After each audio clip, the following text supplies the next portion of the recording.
Okay.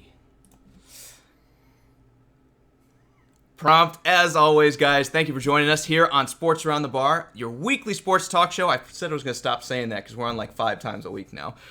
Welcome in. We got some football to talk about. And finally, the weather has broken, Drew. It's not 600 degrees in here. Nah, it's just 500. Yeah, exactly. But I will take it, man. I'm wearing jeans. I'm not even wearing shorts in studio.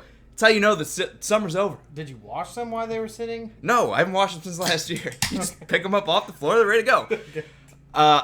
Welcome back. Obviously, Week 5 action going at you this week. We got a lot to talk about. We're starting to learn about these teams. I know I said it before, and I've said it the past couple weeks, but we now have 4 weeks, a quarter of a season worth of data on these guys. We know who's good, we know who's bad, we know who's in the middle, and we also don't know who any of these guys are. So it's definitely up in the air, but we're learning more each and every day. Did you learn much against the Rams about the Rams on Thursday?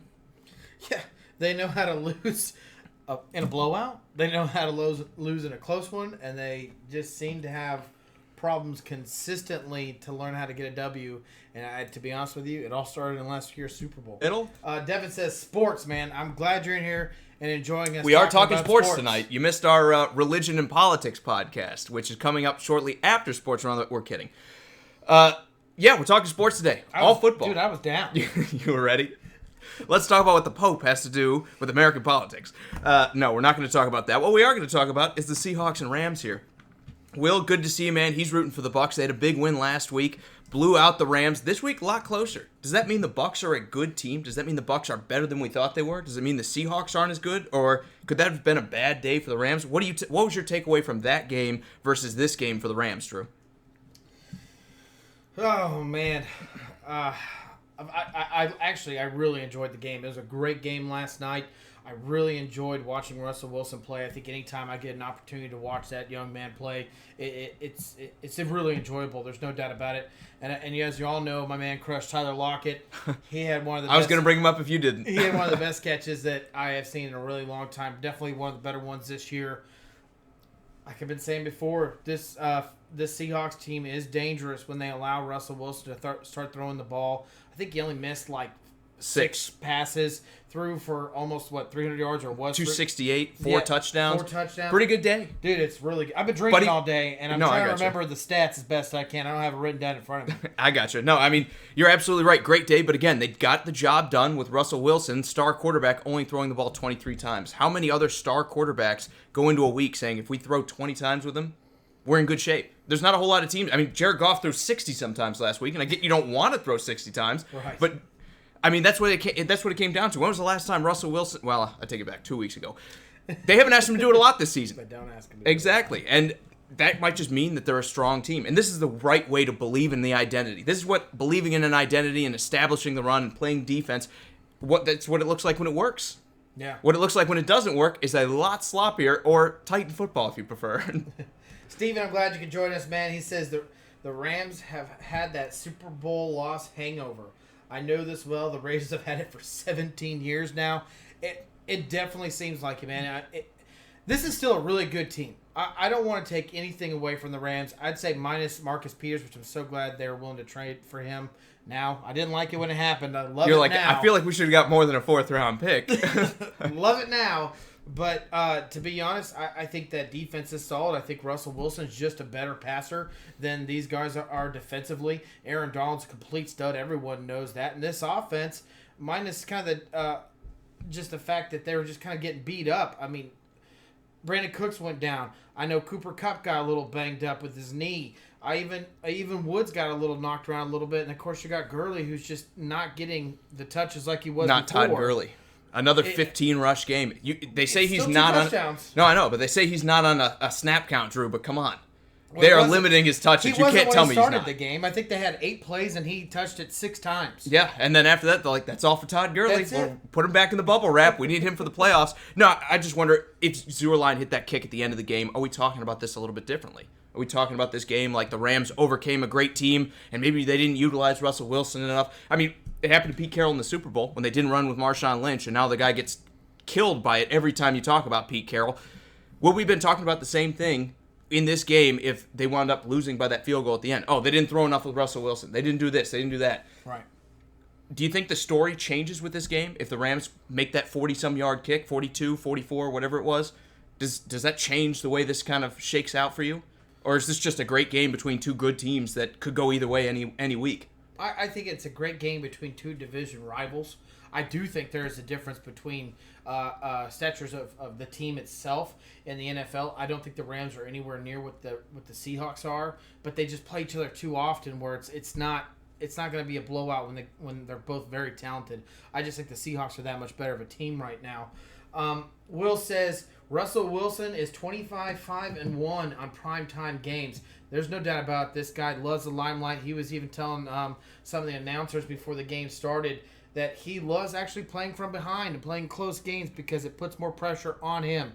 They kept that game all the way through. To be honest with you, watching this game, even though the Rams looked really good, I feel like the Seahawks always had it under control. I felt that way. I did too. And even though they've had guys step up, like you were talking about before, they had injuries to Woods at times, and Cooper Kupp got shaken up. Gerald Everett came out of the woods. And, yeah, he did. I mean, we haven't seen this guy in forever. Now he has 7 receptions last night for 136 yards. Right. It seems like this Rams offense, it almost doesn't matter who's catching the ball, that they're going to be good, as long as they protect Goff and they kind of let things happen. I think the protection did better than it has been in the past couple weeks.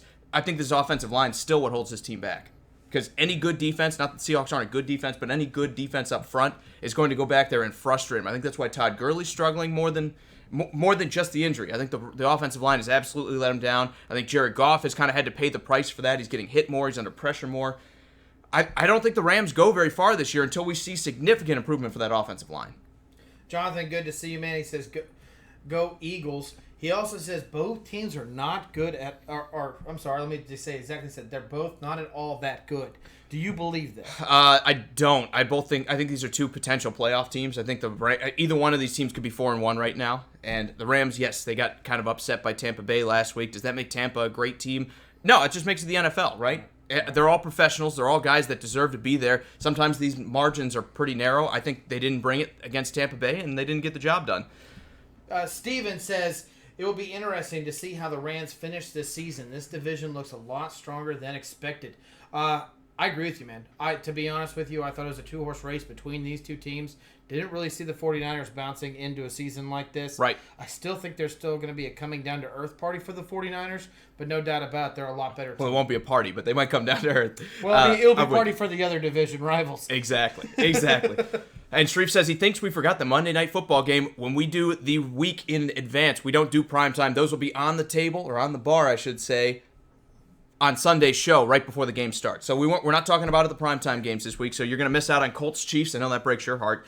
And you're also going to miss out on the Browns and 49ers until Sunday night, when we're going to talk about those games right before they happen. So they are not quite on the bar tonight.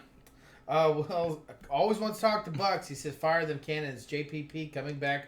Week 8 seems good to him. Discuss it. Seems like a rush. For a guy who broke his neck in a car crash, like right before the season happened too. This is like probably a month before training camp started. He broke his neck, and we're going to rush him out into the field. If you get old JPP back, this obviously helps. Shaq Barrett's been great for them. They have been much stouter on defense than we kind of expected them to be. They've been great, but they've been better than we thought. We thought it was going to be Cincinnati-level disaster. They've been much better.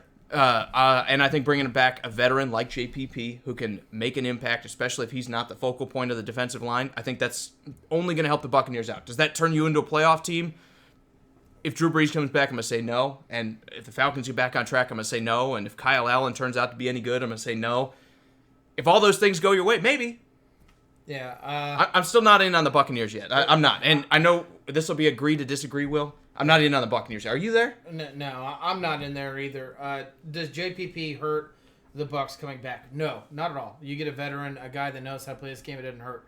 But what could hurt him is where they decide to play him in. Is he a starter? Is he a rotational piece? Is he only on third downs? Because you already have a chemistry with this defense starting. This defense is literally playing out of its mind because they're not supposed to be this good. I'm not saying they're great, but they're not supposed to be this good. They're supposed Denver to be let terrible. Shaq Barrett go for nothing, and he's leading the NFL in sacks exactly. right now. They're not supposed to be good right now. That secondary is supposed to be absolutely terrible. I always believed their defensive line was going to be good because I believe in Sue and I believe in Vita Vea. But this is just something completely out of the realm of this defense is playing. So maybe adding this guy into the rotation could hurt the chemistry of this team. They got to be very careful. And like Jake said, if it's week 8 that you're pointing to, maybe set it back to week 10. Because right now you're winning games, so why rush a guy and change the chemistry of your defense? A 31-year-old guy, no less. And make something negative happen out of it. It's a very possibility. I don't know, Will. I know that you believe in your Buccaneers, and you think that we're always giving them a hard time. And 100% right. I don't trust Winston. I'm sorry, you have to. I don't trust him either, and that's going to be the struggle for the rest of the season. Do you pay this guy in the offseason to keep him around? Even if you're getting a deal on Winston, is that the right move? Like, let's say they... Okay, well, we just had more technical problems. all right, I will restart the camera. Know what happened. Go ahead and keep talking. They can hear us probably. All right, well, let me know, guys, if you can hear us. I honestly don't know. I'm still... Okay, well, they can hear us. All right. Guys, we're going to keep on working on this. I'll hit through some more of these comments while we try to figure out our problems. Joseph, good to see you, man. Let me catch up to some of these comments. He says he is all in on the defense, but I don't trust Winston. Yeah, I'm right there with you. Ian says, won't be able to stay, but the Steelers beat the Ratbirds 21-17. The defense has 2 takeaways and 3 sacks. Wildcat 0 gets 14 points for the Steelers. Spoiler alert, I believe the Ravens are going to beat the Steelers as well. Sharif says Packers at Cowboys. Cowboys are negative 3.5.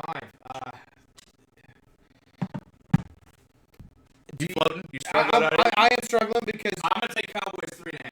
I'm only struggling because you're moving. If you weren't moving, it would not be that hard to do this. I do understand where you're coming from. But let me say this, Cowboys, we'll talk about the game in a little bit. 3.5 points does not seem like a lot. I think we're finally starting to respect the Packers as being one of these top teams in the NFL, right? Right. So, do you believe that the Packers are going to... They're not going to cover. They're not going to cover. No, I think the Cowboys cover and win that game. But we'll talk about that a little bit more when that comes up. I think we should. The video should be back. No, the sound is off too. That's because I restarted the camera now. Sounds all crazy. And now our voices are robotic. Okay. Then I will just stop the recording. We'll be right back.